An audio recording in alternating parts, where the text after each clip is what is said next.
আসসালামু আলাইকুম রহমতুল্লাহি ওবরাকাতু। 3-4 দিন আগে একটা ভিডিও আপলোড করেছিলাম ফেসবুকে।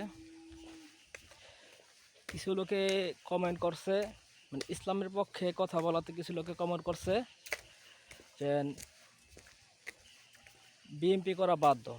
আর ভাই, আমি বিএমপি আমি লিখবো জি নাই। ইসলামকে যারা ছোট করবে আমি তাদের উদ্দেশ্যেই কথাগুলো বলছি। কেন? ইসলাম হচ্ছে মুসলমানের ধর্ম। এটা মুসলমানের গায়ে লাগে যদি ইসলামকে ছোট করা হয়, ইসলামকে ছোট করে কথা বলে কেউ, সে হোক ইমাম সাহেব, সে হোক আওয়ামী লীগ, সে হোক বিএনপি, সে হোক জামাত, সে যে হোক না কেন, এটা মুসলমানের হক তাদের কথা বলার, প্রত্যেকটা মুসলমানের হক। এজন্যই বলছি যে ইসলামকে যেন কখনো কেউ কিছু ছোট না করে। এজন্য আমাকে বিএনপি বানাই দিছে। কথা বলছেন জিনিসটা?